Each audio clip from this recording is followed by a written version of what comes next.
नाज़रीन, सिंध का 22 खरब 44 अरब रुपए का आइंदा माली साल का बजट पेश कर दिया गया है। वज़ीर आला मुराद अली शाह ने ऐवान में बजट पेश किया और इसमें 1 से ग्रेड 16 के सरकारी मुलाजमीन की तनख्वाहों में 35% इजाफे का ऐलान किया गया है, जबकि 17 से 22 ग्रेड के अफसरान की तनख्वाहों में 30% इजाफा होगा। वज़ीर आला सिंध का 17.5% पेंशन बढ़ाने का भी ऐलान।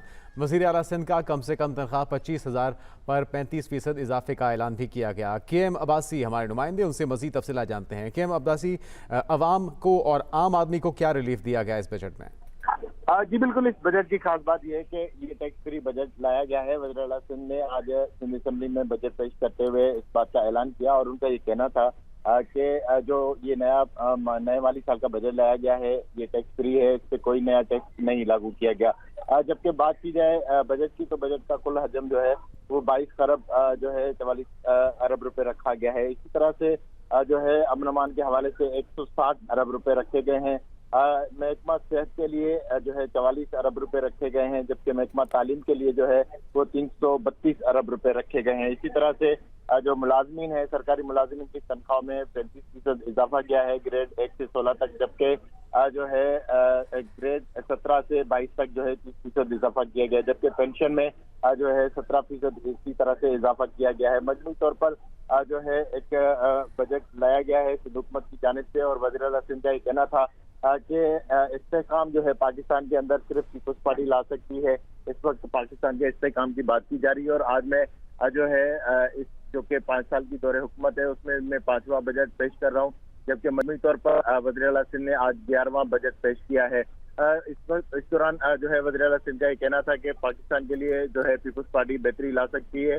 जब मुल्क के अंदर तब्दीली आएगी और जब पीपल्स पार्टी की हुकूमत आएगी तो उस दौरान जो है लोग देखेंगे कि कितना बड़ा जो है मुल्क के लिए काम होता है। और इस वक्त की जो बजट पेश किया गया है इसमें खास तौर पर सैलाबी इलाकों को भी जो है तवज्जो का मरकज बनाया गया है ताकि वहां पर भी बहाली का जो है सम हो सके। और वज़ीर आला सिंध का ये भी कहना था कि इतनी बड़ी सैलाबी तबाहकारियों के बावजूद भी इतना बेहतरीन बजट दिया है, इसमें कोई टैक्स नहीं है और आवाम की रिलीफ का काम किया है। हमने कोशिश की है कि आवाम को किसी किस्म की तकलीफ ना हो और नए माली साल की बजट में ऐसे कोई इकदाम ना किए जाए जिस पर आवाम पर बोझ पड़े।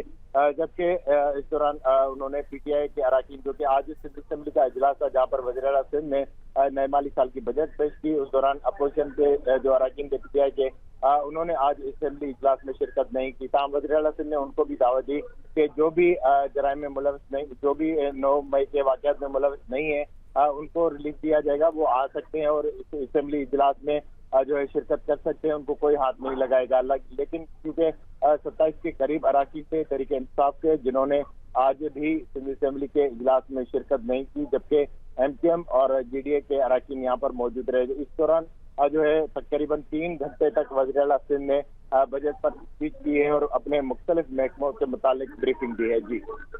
और KM अब्बासी, ताजिर बरादरी का रद्द-ए-अमल आया, उनका क्या कहना है इस बजट को देखकर?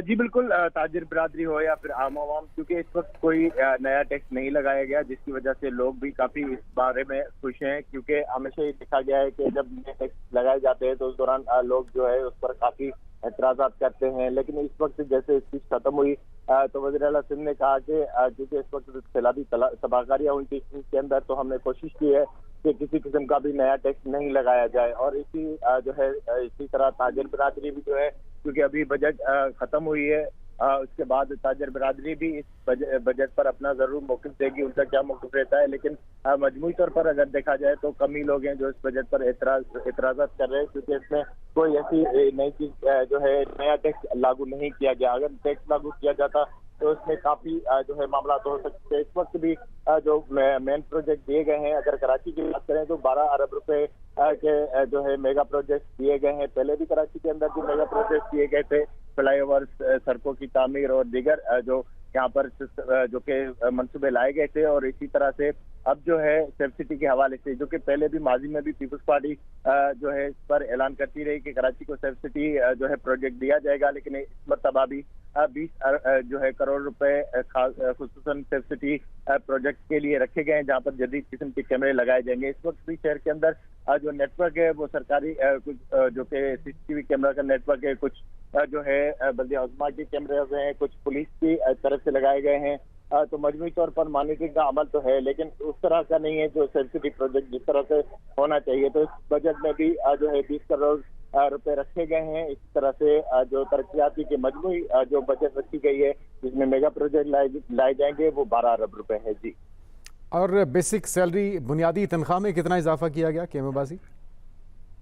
जी बिल्कुल। इस वक्त बेसिक सैलरी के हवाले से अगर बात की जाए तो उसमें भी जो है जो कम से कम उजरत है उसको भी 35,000 रुपए किया गया है सिंध हुकूमत की जानिब से। वज़ीर आला सिंध ने इस पर स्पीच करते हुए कहा कि सबसे पहले जो है कम से कम उजरत जो कि रखी गई थी जो कि सिंध हुकूमत की जानिब से 25,000 रुपए रखी गई थी और उसको ही फॉलो करते हुए वफाक ने बाद में उस पर अमल दरामद किया था। ताहम इस मरतबा हमने ये फैसला किया क्योंकि महंगाई जो है उरूज पर है और महंगाई की वजह से लोग काफी मुतासिर हुए हैं। और खुसूसन अगर यहाँ की बात की जाए तो यहाँ पर जिस तरह से माहौल रहा है क्योंकि सैलाब के बाद अब जो है फसल तबाह हो चुके थे, पहले वाले फसल भी और अब भी वक्त पर फसल नहीं हुए जिसकी वजह से लोग काफी परेशान है। तो कम से कम उजरत जो है वो 35,000 रुपये रखी गई है। मजबूरी तौर पर जो है सिंध के अवाम के हवाले से बहाली के हवाले से काम किए जा रहे हैं और हमारी कोशिश होगी कि अवाम को जो है फौरन रिलीफ मिले। इसी तरह से जो है जो कि नौजवानों के लिए भी मुख्तलिफ प्रोजेक्ट लाए गए हैं और सिंध हुकूमत का ये कहना है कि नौजवानों को एजुकेशन के हवाले से भी उसके अलावा और जो कर्जों के हवाले से भी नए प्रोजेक्ट लाए जाएंगे। मजमूई तौर पर आज की जो वज़ीर आला सिंध ने बजट पेश किया है अब ये सिलसिला इसी तरह से जारी रहेगा और इस पर अपोजिशन की जानिब से जो है कटौती की तहरीक पेश की जाएंगी ताकि जो अपोजिशन के एतराज़ात होंगे वो सुने जाएंगे। इस पर बहस होगी और बहस के बाद ये बजट जो है सिंध असेंबली से मंजूर करा लिया जाएगा। जी। और इस बार बजट खसारा कितना रखा गया? जी बिल्कुल। इस मरतबा जो है बजट में कोई खसारा नहीं है और जो कि वज़ीर आला सिंध का ये कहना था कि हमने क्योंकि इतने टैक्स नहीं लगाए और हमारा जो वसूली का हदफ है वो भी हम तकरीबन अबूर कर जाएंगे क्योंकि इस वक्त पार्लियामानी जो साल है वो मुकम्मल होने में अभी कुछ दिन बाकी हैं। फर्स्ट यकम जुलाई से जो है जून से जो ये इस पर अमल दरामद शुरू हो जाएगा नए माली साल के बजट पर, जबकि 10 तारीख तक जो है फोर्थ क्वार्टर आ जाएगा जिसमें जो वसूलियां हैं उसके मुतालिक तफसीली जो कि चीज आ जाएगी। तो उसके बाद ही कहा जा सकता है कि आया हुकूमत ने जो हदफ रखा था उसमें कामयाब हो सकी या नहीं हो सकी थी। और केमोबासी अगर IMF की तरफ से जो मंजूरी है किस्त की अगर वो ना हो पाई, क्या उसके बगैर भी इस बजट पे अमल दरामद मुमकिन हो पाएगा? क्या इस बारे में भी इजहार ख्याल किया गया?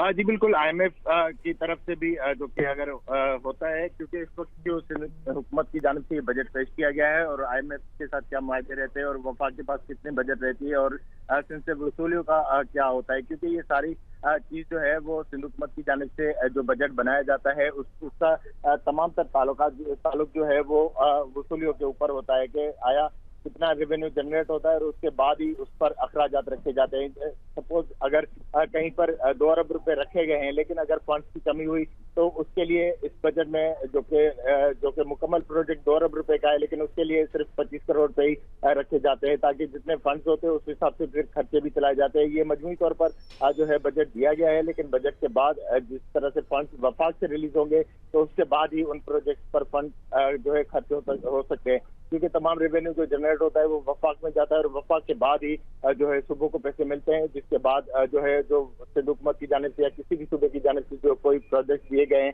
तो उसको अवलीन तरजीह पर जो प्रोजेक्ट पूरे करने होंगे वो पूरे कर सकेगी। जैसे माजी में हमने देखा है कि K4 का जो मनसूबा था उस पर काफी बजट भी रखा गया लेकिन वो मुकम्मल नहीं हो सका।